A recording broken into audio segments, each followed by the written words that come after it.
There we go. Here we are. All right. You can I start guess I talking should now. do my little intro I thing. figured either you do your intro thing or something. We gotta do. I mean, we're here. We're live. The people are here, right?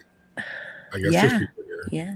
There might be people here. Welcome back to Sako and the Moon Horror Podcast, where we dive into the strange, the terrifying, and the minds that create the nightmares. Today's guest is horror author Stephanie E Jensen, whose E, story not J. put readers into unsettling places where body horror, psychological dread, and emotional trauma collide. From haunted houses to disturbing explorations of humanity's dark impulses, Stephanie has built a reputation for never pulling punches. Tonight, we're finding out what scares the person who scares everyone else.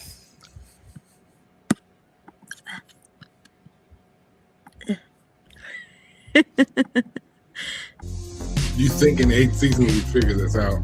I just have to check the It's fine. All right. That is our theme song. That's Sako. I'm the moon. And this is Stephanie E Jensen. We had this back and forth as I was working on the graphic. And Sako was like, yeah, Stephanie J. Jensen. I'm like, no. I looked it up. I did some research for the graphic because I had to look up all your things. It still says J on your Insta.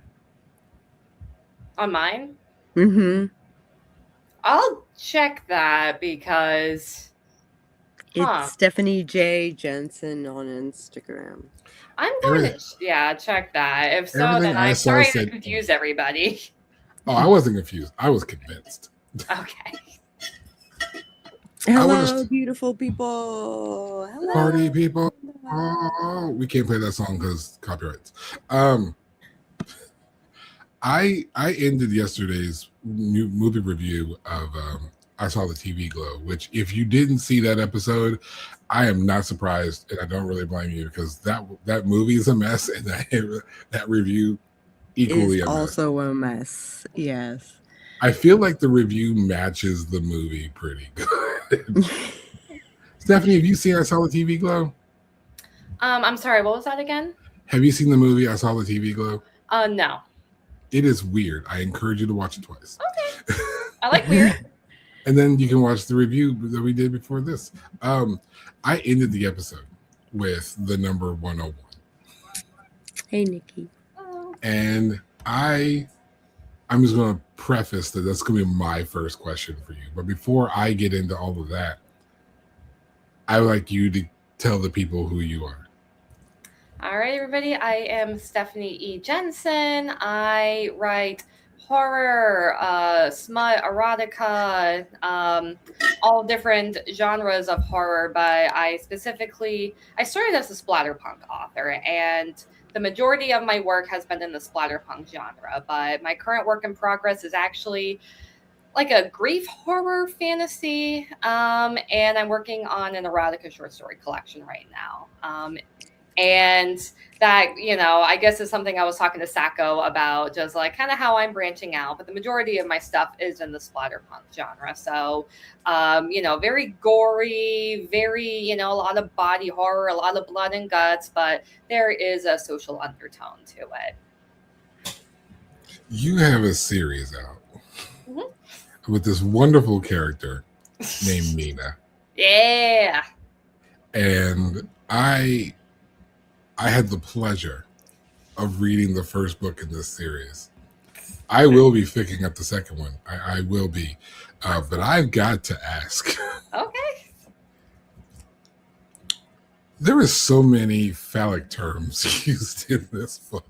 I really needed to drive the point across. You clearly did. And I took it upon myself as an investigative reporter, since you were so kind as to hand us a document form of it, I decided to do word searches. And I counted I'm not supposed to pick my microphone up and talk to it like this, but I do anyway because it annoys people. Annoy isn't always the right word, but we'll go with it. I did a word search for, and if your ears are sensitive, you're watching the wrong show. I did word searches for crotch, dicks, penises, penis, cock, and dick. Don't worry, we're not monetized and we won't be. It's perfectly fine. And I tallied 101. Nice. And I think 120 something pages. More or less, yeah. Yeah, I really needed to drive that point across. So I'm glad I did. So I'll tell you, if anything, that kept me intrigued. I'm like, cool. First of all, I listened to the audiobook version. Oh, awesome. So it's not just reading the version, it's the hearing some narrator constantly saying dick, penis, cock. The cops are like, why are there 40 dicks in here? It's like, it's fantastic. If that doesn't intrigue you to pick up this book, I don't know what else. That actually was when I've done readings for Dissecting House, I will specifically read that part, and it's like a computer full of 40 dicks. and I literally would have people after the reading being like, I want to buy that book, and then I sell out. I'm like, buy it online. And it's like, here's the thing. It's like, the book is good. The story's good, and Mina's intriguing.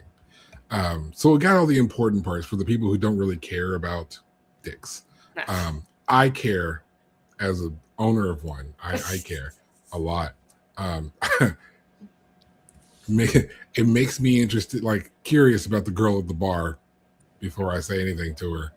And that kind of was the point I was getting across, is violence against women and how it is so prevalent, not only in horror, but in real crime, true crime, and also how killers tend to sexualize, the murder of women, like focusing on her vagina, her boobs, etc., etc. And so when I had the idea for Dissecting House, I was like, I'm just going to apply that, but with a woman serial killer towards her male victims. And to shift it into a more serious light, right. That is a point that is very well driven home, and more stories like that deserve to be told. I've said it on this show, and I'll say it again. We have to look at it as all men until it's no men. Exactly, absolutely. And as a guy, it's really it does hurt to say that, because there's a lot of guys out there like, I would never. It's like, right, you wouldn't. But the woman across the room doesn't know that about you. Right. And so she has to be precautious, because some other guy either was, is, or might be, and she doesn't deserve to have to risk being wrong. Right. So let this be the PSA, guys. I know we hate to hear it, but understand that that's just how we have to rock with this. And if we don't like how that feels or how that sounds, maybe we need to check our boys. Absolutely. And so that's on us. Yeah, and I like how you made the point of I'm going to be a little bit more skeptical about, the hot girl at the bar, because that is how, what is that does go through our minds. It's like, if I'm going on a date with somebody, it's like, well, we have to take separate cars, you have to meet in a public place, et cetera, because in the back of your mind, in our minds, even on just a, innocent date, it's like, what is he capable of? What is he willing to do or wanting to do that I don't want to do? You don't see a guy walking around with a special ink pen that he can test his drink with, right. Or having to walk around with nightcaps for his cups and alert necklaces. And these are all real products that women have, and they buy, and they should purchase. They should purchase, but we need to make sure that we have an environment where they don't actually need to do that. And guys, that's on us. So for the women out there who didn't know, who are out there in the dating world, those products exist. You can Google those. Yep. They're fingernail polishes that you can dip into your drink and make sure they're not being drugged. There are alert bracelets that contact your family member if you don't feel safe. There are caps that you can put over your drinks, and any guy that says shit to you about it, run. Right. Yep. And guys, if you notice these things, take the hint. Take a step back. Just a step back. Just a step back. Just to be like, ooh, I see that. Take a step back. Let her know that at least you're not being forwardly and and aggressive. Ordering the angel shot. Yeah, that's the thing too. Most bars have some sort of, it's not advertised for the obvious reason, but Yeah. most bartenders, even if it's not a thing for that bar, most bartenders are aware. So if you say anything to that effect, then the bartender will at least be, at the very least, paying extra attention to your table. Well, so an an angel shot, is that like there's no alcohol in it, or is that just a message? That is a signal. It's a signal to the bartender okay. that, hey, I'm with a guy and I don't feel safe. Order me a taxi and get me the fuck out of here. Yeah. Okay. See, I didn't even know that, so thank you. Yeah. Some bars have sometimes there's like a whole list of things, like this shot or this shot with that or this shot with this and this are different levels of danger. Like, hey, can you keep an eye on this guy? Hey, I don't necessarily know if I feel safe, or hey, I need a ride, or hey, call the police, because sometimes it's just like my date is over, I need to go, and he drove us. You just need a ride home. Sometimes you feel in danger, you need to call the police. So these are all things. And if it seems like this is a heavier intro to a Sako and the Moon episode, it's because these are issues that are addressed in these books that do need to be conveyed. And I think that's one of the most beautiful things about horror writing in general, but horror specifically, that we can tell all the love stories we want to. We can explore science fiction and new technologies and things like that, and sci-fi. We can do all those things. Sure, history is history. Historical fiction is fantastic. But the beautiful thing I find about horror, and it's reflected in your book, is just a way of taking the dark side of real life, fictionalize it to make it palatable, and then presenting it. And even if you read it and you take, you laugh at the amount of times the word dick is written in your book, which is 35, by the way. But it didn't beat out penis. Penis made it to 40. Penis. If you didn't have the chanting of penis on your bingo card for Sako and the Moon, you can fill in the lower right-hand corner of your bingo card, regardless of what it says. Are there real bingo cards? They're not, but there should be. They're not. I'm going to talk to Sandy Linder. I'm going to talk to Sandy Linder about her bingo card generator, and we're going to figure out one for Sako and the Moon. Oh, wow. I'm going to figure that out. Why? Because Jesus wept. Why not? But that was like a blast. I think it'll be, you know what? People will engage. It's like, oh, I got to watch the show back just so I can see how my bingo card worked out. But that was a point that, of course, I approach it comically because, I'm sorry, 101 dick references in a book. And also good horror is fun, too. Yes. Yeah, absolutely. And I did have a lot of fun reading your book. Thank you. So I definitely encourage others to, if you haven't already, like scrolled Facebook or where do people buy things? Amazon or bookstore.org. Buy the book. I got it on Audible. It's a short read. It's like under 3 hours for the audiobook. So it's a quick read. Download it and just listen to it. You can listen to it today and be done by tonight, and then come back and watch this interview again, because how would you not want to listen to Stephanie answer the fantastic questions that Sako has for her that I've been like stalling to get to? Stalling. Not really stalling. I feel like that was a very worthy opening conversation. I had to get the dick stuff out of the way. I was not going to interrupt. It's amazing that we had 35 dicks and only 5 cocks. I should have known that. So, if I decide to revisit my book, I'm going to add more cock in there. More cock. The AI judges are going to have a field day with this. They're not going to be. If you put that this video was made for kids, they're going to be like, no, bitch. No. No, they were not. We're not adults. No. That's why I put 18 plus on all my books. You did. Mm-hmm. Yeah. All right. So that was my contribution to the show. I do have 10 questions that I would love to ask you Absolutely. that start relatively easy and then get harder as we go on. Fine. So, I'm up for the challenge. okay. If you could only She survived write, me. It's perfectly fine. yeah, if you could only write one type of horror for the rest of your life, ghosts, monsters, slashers, cosmic horror, or psychological horror, which one would you choose and why?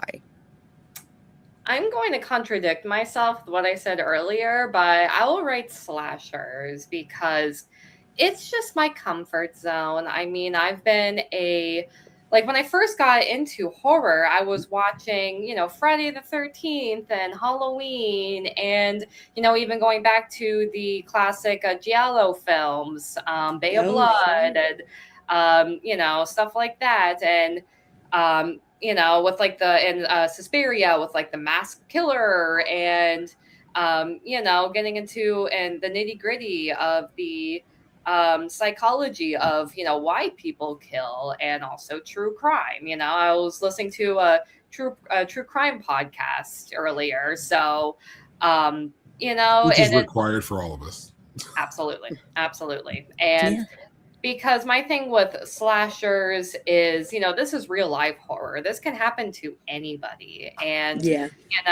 like as the moon just said, like everybody should be, consuming this type of content just to prepare yourselves. Yeah, just we were having a conversation. I forgot who I was having this conversation with recently, but we were having this conversation about this sort of, I guess you could say, the rose-colored lenses that we look at our current environment in. We try to think that we live in a nice neighborhood. It's quiet. These people are peaceful. These are the happy people. These are the good kids. These are the nice neighbors. It wouldn't dare happen in our small town or in our neighborhood. It always happens. When, especially anyone who has suffered through The Girl Next Door. Yep. You think the movie's brutal? The book is wild. I that's one of the few books I DNF'd. I'm like, I can't. I can't blame you because that was one of the it's the top 5 hardest books for me to get through. I try my hardest not to DNF anything because I'm like, all right, let me get through it. Hopefully there's some sort of payoff. And the payoff didn't pay enough. I'll just tell you that for The Girl Next Door. I also know that Sylvia Likens, like her real story, and yeah, we should just understand who Sylvia Likens was and then end it right there and how she suffered until she died. Because understanding that was a book of fiction based on a real life thing, that makes it so much worse. Yes. But the point is, these are kind of things that genuinely happen in good, nice neighborhoods. The story that happened in Ohio, because of course it did, of the guy who was out and just saw a girl running out of a house, and she was just like, "Hey, I've been kidnapped for 10 years with a bunch of us living in the basement."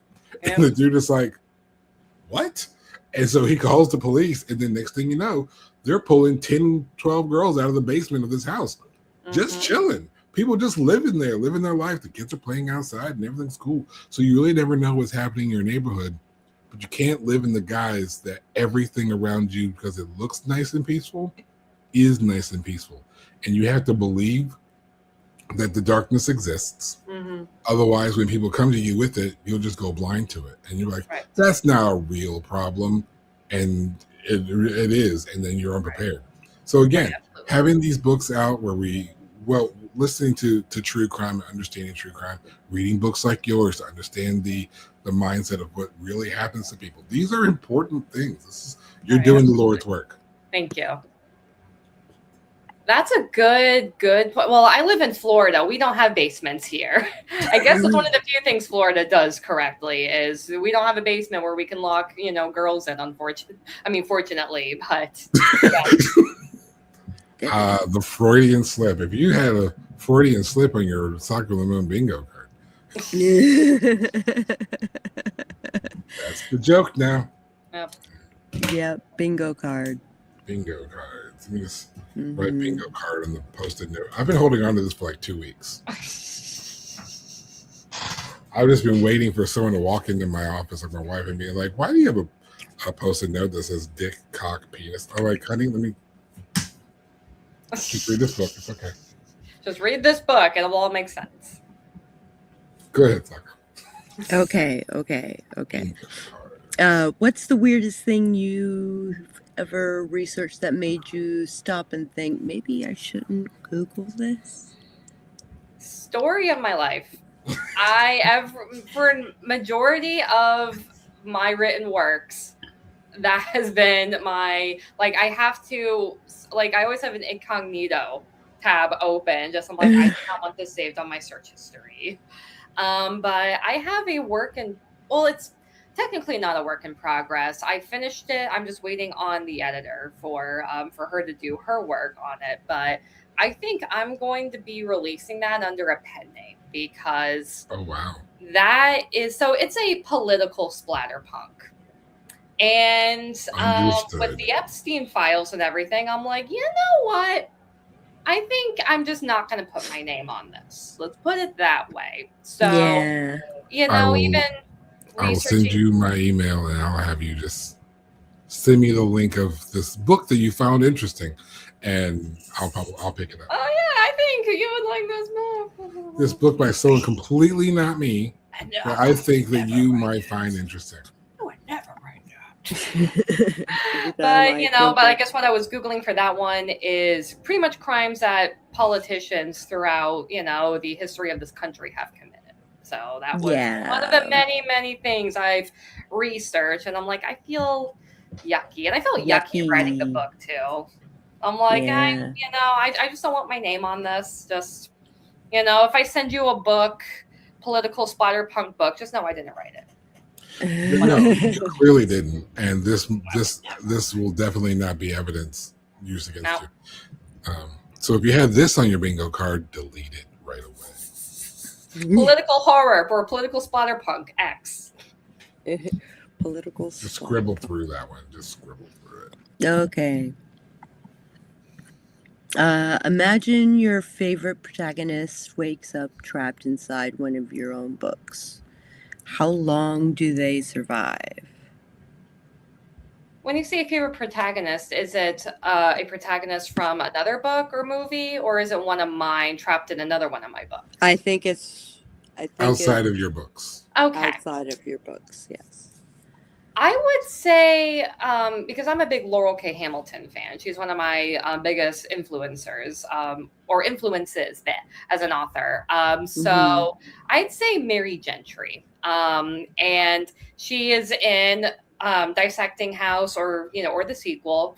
But I'll just say Dissecting House, since that's the book we've been talking about. And she uses her fairy magic to help Mina dispose of the bodies, or she'll use her, fairy magic to help Mina kill her victims in very, very brutal, inhuman ways. So I think Mary Gentry and Mina Basti would get along perfectly. So she would survive throughout the entirety of that book. Yeah, I was just sitting back like, is this protagonist male or female? That's all I need. Oh yeah, Mary. Yeah. She is she's a fairy princess of the Unseelie Court. Yes. Yeah. Oh, Laurel K. Hamilton. Love Laurel He K. has Hamilton. a special place in my heart, from like books 1 to 7 of Anita Blake. Like, yes, it's funny was because formative in my style, formative in my way of writing.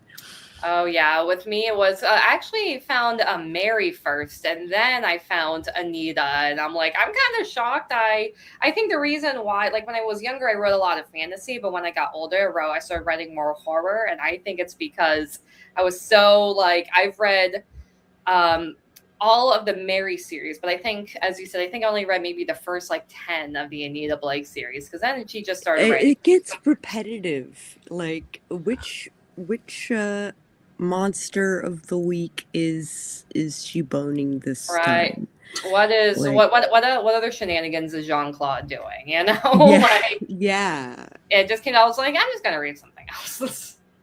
I'm good. Thank you. Drive through. Then I switched to another author. Yeah. Yep. So the tip there is don't bleed your franchise dry. Like, tell your story, tell your arc, let it go.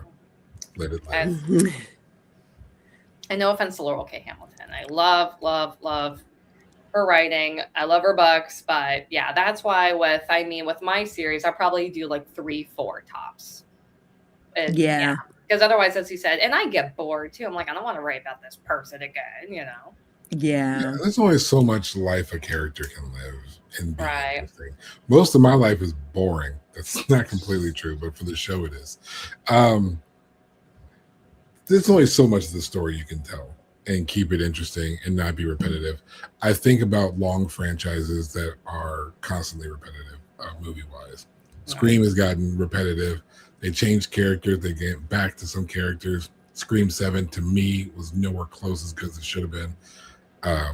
Halloween. Well, I was thinking more Saw, but Halloween, you're right. Yeah, Saw too. Or Saw as well, yeah. So it's just, but again, those franchises, when you start to get to like part 8, part 10, part 12, it's like, okay. Yeah. I get it. Scream gets an excuse because it's never the exact same. I get burnout. I get series burnout at like book 6. I did that with the Dresden Files. I did that with Anita Blake. You know, like I get burnout on the series. And I think this is good advice because this is what the show does. This is for people who write, and we give advice and tips. Writerly Musings is a different show, but there you go, people. Like, just keep it simple. If you have an arc that expands more than one book, that's fine, but don't bleed it dry. Right. Don't bleed it dry, please. Okay. I think we're on question 3. 4.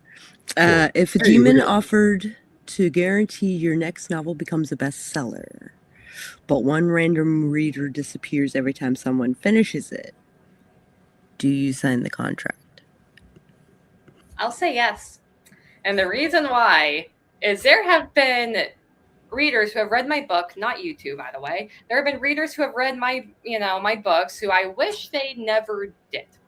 Because then they started to be a little bit too personal with me. And I'm like, so yeah.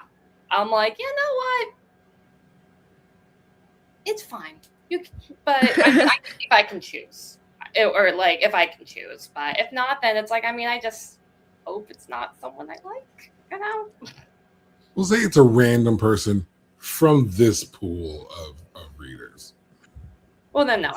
So then you can just like put them all the crazy weird ones in a single pool and be like, one of them.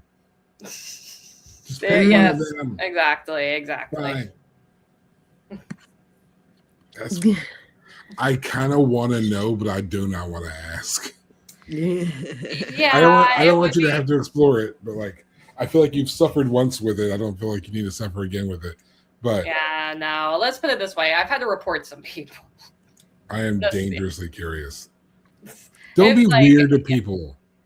Yeah, again, I'll tell you after, like when we're not filming, like more in detail. Let's put it that way. Okay. Have you ever written a scene that made you physically uncomfortable enough to walk away from the keyboard?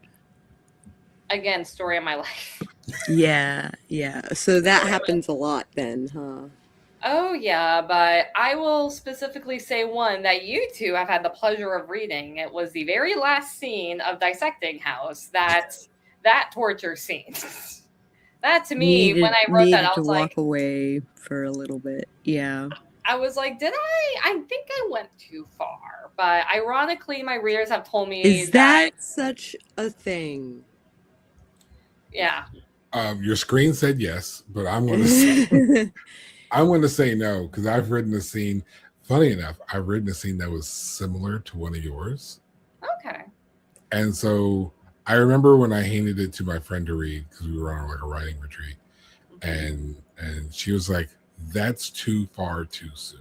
Like early in the book, like you. Oh, Okay. I see. That's a Too lot. early in the book. Yeah. Yeah. Now, for me, I'm more of a set the tone. So you're going to get the hard stuff, some of the hard stuff up front. Mm-hmm.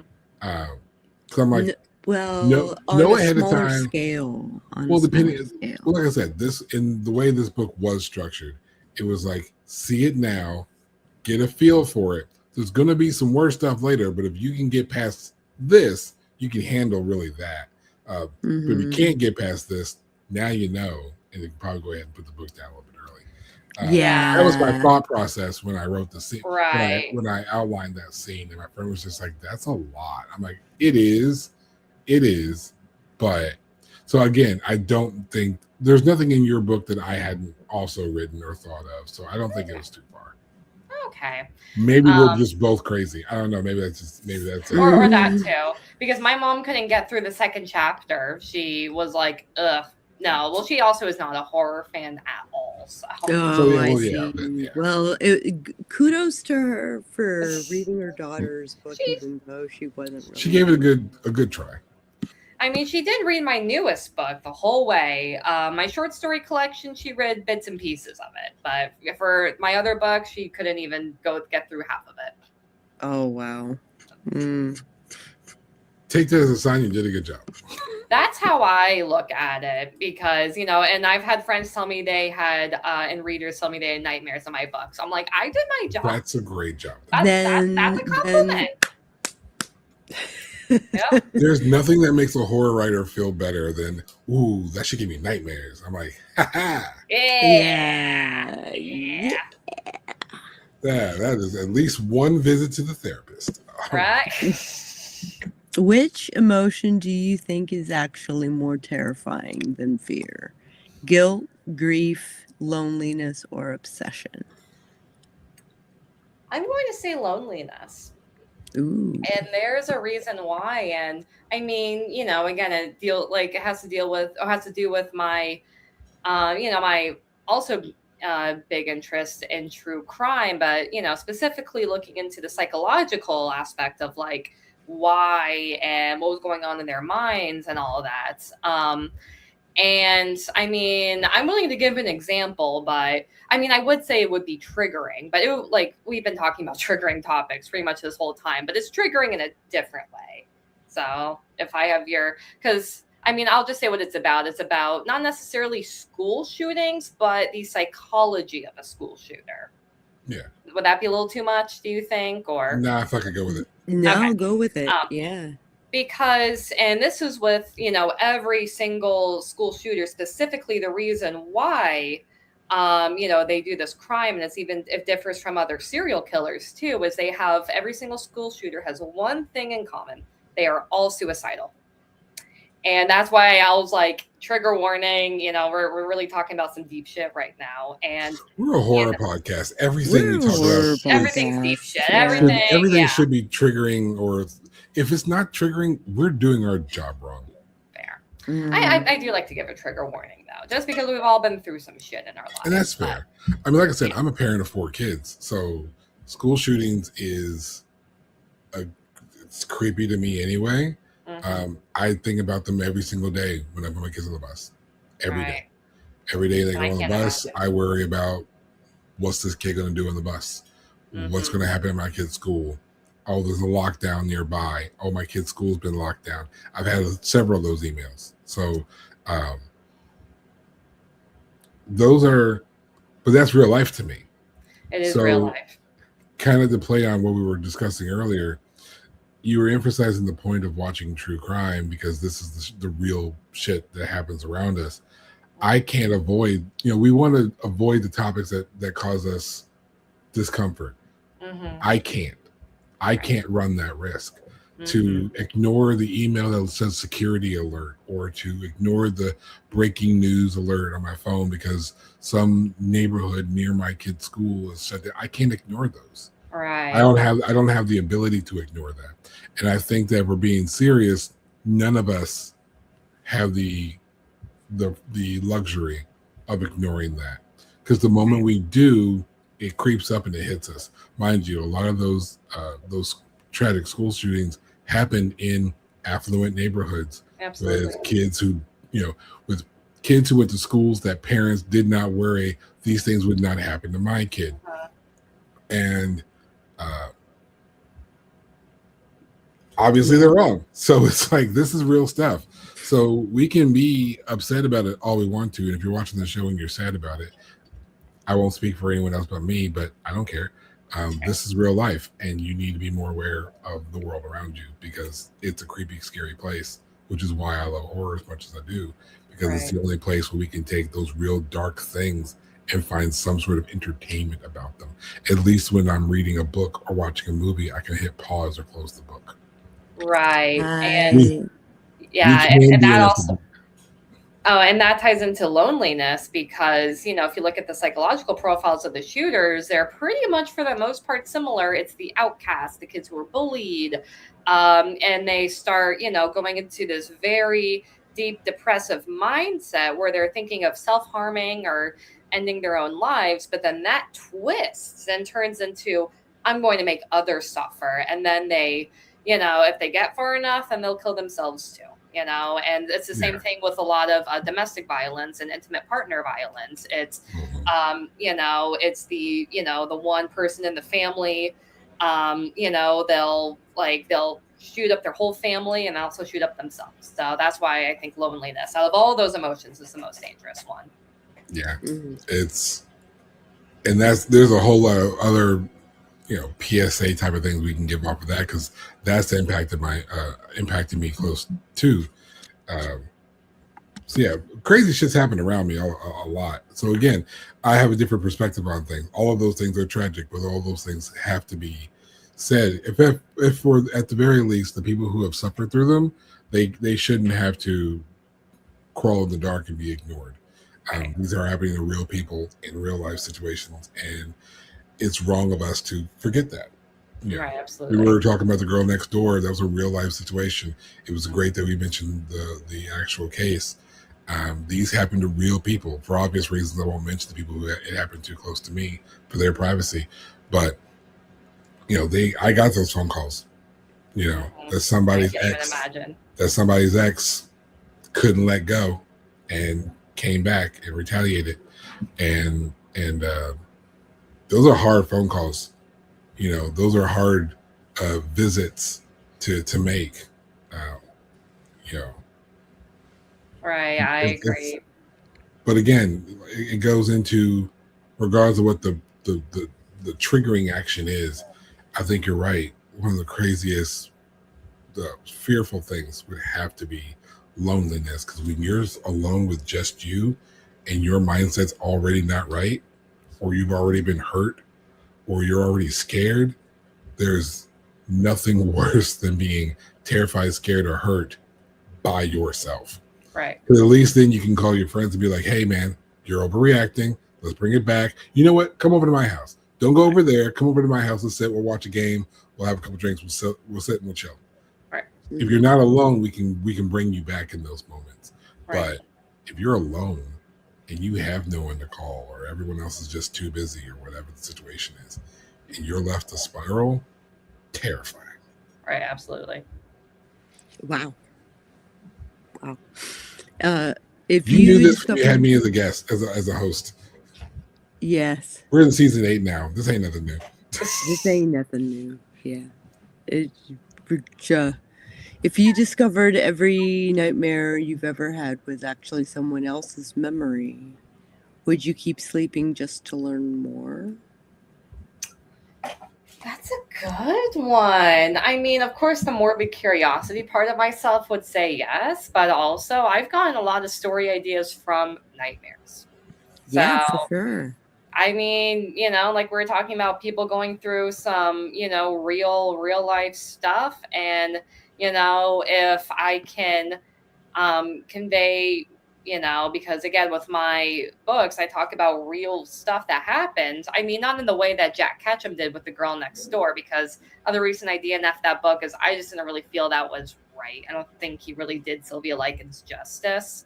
But I mean, you know, of course, I've taken things from that happened, you know, from some of the true crime, you know, documentaries and podcasts and everything that I consume. But I do try to be as respectful as possible.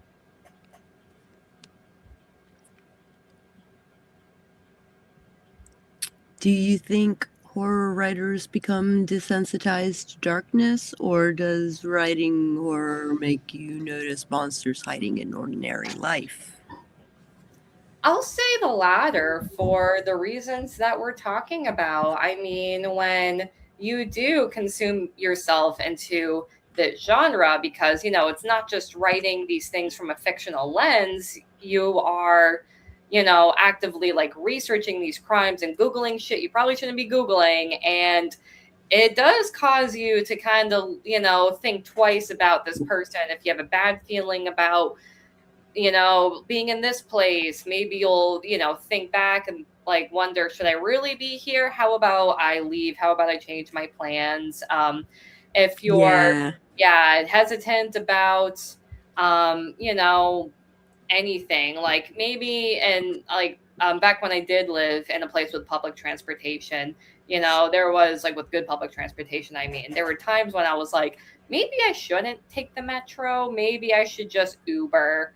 Or get a ride, or ask for a ride. You know, there were times when I was like, I'm just going to listen to this part of me, because you know, when you hear all these stories and you know, you really can't help but wonder, like, or you can't help but come to the realization, like, I could be a victim. Yeah. That is Amanda's, interesting. Yes. yeah, thanks. Her biggest problem with The Girl Next Door is that we were given a perspective that makes us feel bad for one of the perpetrators of her abuse. That is a good point. And there is a book I want to read. It's actually about the caregiver of Sylvia Likens and her sister. I think it's called Mommy Monster or Monster Mommy. And, you know, but it's like specifically the profile of that abuser. So that one I would like to read, but yeah, I mean, you know, if you're going to be siding with the perpetrator in that way, then, you know, I mean, because if you're it's hard to commiserate. Right. It's hard to commiserate. Yeah. Right, absolutely. If tomorrow you learned your entire career had unknowingly been documenting a real supernatural force that was now aware of you, would you publish one final book or burn every manuscript you own? I'll publish the book. Yeah. You know, because just this is let it out in the world. Let it out. You know what? This is how I look at the end of the world, because unfortunately, you know, there will be an end. And what is causing the end of the world? Climate change? Billionaires? AI, probably at this point, with how advanced it's getting. A supernatural force is like, it's such a good way. It's like, you know what? We're out. Planet Earth, humanity, goodbye. You know, a supernatural force that is, you know, when you picture the end of the world, it's like, it's something cool, like aliens, or again, like zombies, or something awesome, or again, a supernatural force. But, or if it is like a billionaire villain, it's someone with this cool costume, and, you know, they're sitting on their throne, like type of, you know, like that. But no, we have these guys, you know, who look really boring and they're wearing plain clothes. It's like, come on, look cooler. Use some pizzazz. Come on. You can afford pizzazz. Really. Yeah, like what's that movie with the like the operatic aliens in space? Have Fifth Element? Yeah, the Fifth Element. Like, have a cool outfit like that, you know? That's how I picture one of the greatest movies of all time. I know, I love that. I saw that movie when I was younger, and I watch it all the time. The designer, Jean Gaudriard, I can't remember, but he had an exhibit, like a fashion art exhibit, and that to me was like one of the best exhibits I've ever been to. Like his mind and how he approached fashion is just so breathtaking. But yeah, that's why I was like picturing. I was like, or like Skeletor, like a cool villain like that, Yeah. like. Yeah. But no, we have these, plain looking billionaires. But again, it's like if these are the cards we dealt with like the end of the world, like let's go out with a bang. Come on, let's get the supernatural force to come in and just like blow us all to smithereens or whatever it does. Yeah, I'm waiting for the demon or the alien to be like, "You are mine now. You're coming with us." I'm like, let me look at my bag. Yeah, I was like, just give me 5 minutes. Let me just pack a few things. Can my cats come too? Like, do I need sweatpants? Like, because too. I got a lot of sweatpants. Can I bring sweatpants? T-shirts or jackets? Do I need a hat? Can I wear a hat anyway? Okay, what about shoes? Will my shoes melt where we're going? No shoes. Got it. All right. Those are the important questions, though. Right. It's like, you're not fearing to leave with us. I'm like, no. Have you looked around? Wherever you're taking me, let's go. Or like Maleficent right here, she turns into a dragon. Like, that's cool. I want to turn into a dragon. Come on. I don't want to be a billionaire. Yeah. I wouldn't mind being a dragon. Dragons are cool. Dragons are freaking awesome. Dragons are dope. Imagine Death appears tonight and says, "Your greatest story isn't one you've written, it's one you'll experience. Would you follow without asking questions?" That is literally my current work in progress. Like, that is fucking cool.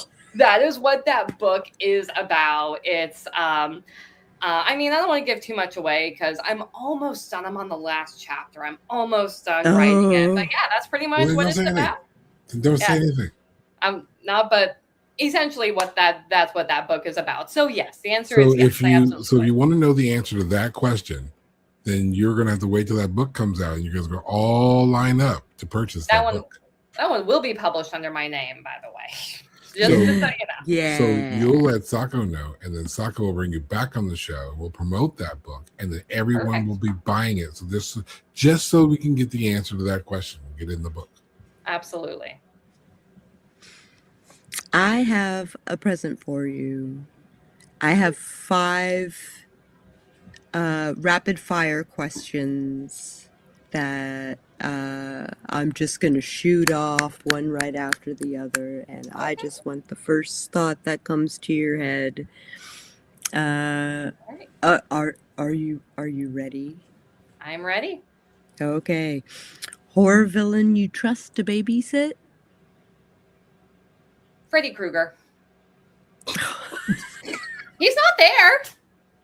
I'm not going to trust Michael Myers.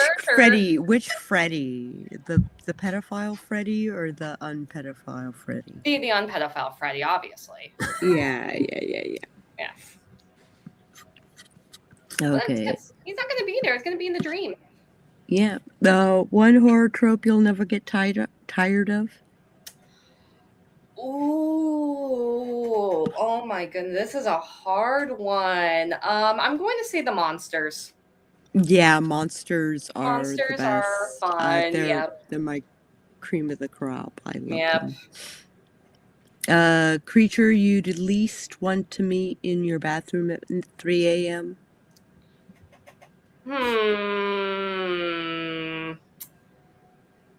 A zombie. Oh, nice. Okay. Yeah, I'm like, no, if you're in my bathroom, like you want to eat things, I don't want to know what you want to eat. So, you know what? Yeah. You can just leave. Book that genuinely unsettled you after you finished it? Oh, God. There are so many I could name. I'm just going to go with Lovesick by John Nathan. That's probably like the latest one I can think of. Pineapple on pizza, horrifying crime or a misunderstood masterpiece? Horrifying crime. Oh, damn. I also just don't like pineapple. We could not. Especially in Florida.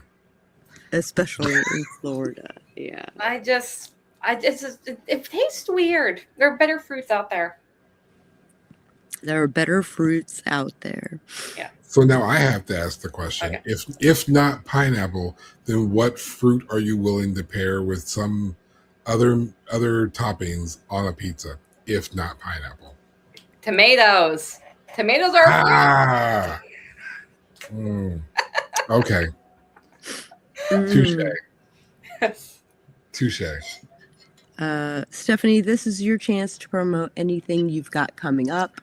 Books, appearances, projects, or places people can follow your work. So I'm currently, as I've been saying, I'm working on writing right now. I don't have a tentative release date for anything, but my newest book, Histamine, did come out in February. I sent you the copy of that one. That is more of a crime book. It deals with drugs, like a new drug called histamine has been released. It deals with, some real life issues that we experience here in Florida that we have been experiencing for the last few years, such as gentrification, the mass migration of transplants, environmental destruction, and, just general our drug culture, which is, very toxic. It also deals with violence against women, which is pretty much like majority of my books deal with that. And also it's one of the books that are, I guess, one of the most diverse books that I've written. Two of my main characters are Black, and I had the inspiration during the Black Lives Matter movement and the murder of George Floyd. I was like, I need to introduce some characters, like more characters of color in this book. So nice. Yeah, absolutely. So I'm very, very, very proud of that book. And as far as appearances, the only appearance I know for a fact, I'm going to be, I'll be at Spooky Empire in Orlando, on the creators track. So that's where us writers, we do our panels and our interviews and sell our books and all of that. I go every year. And but I might have something else in Halloween. It is very, very early in the planning phases now. I don't want to announce anything, but just know I might have something else coming up. And yeah, as far as where you can find me, I am on Instagram, infernal_horror. My TikTok is Stephanie Infernal, all one word. And my website is www.infernalhorror.com that I am terrible at updating. So just letting you know, I need to update it. Everyone is bad at updating their website. I know, but just now I do have one. And before we let you escape, every guest has to answer one final question. If the world could only preserve one horror movie forever, which film do you choose and why? Hellraiser.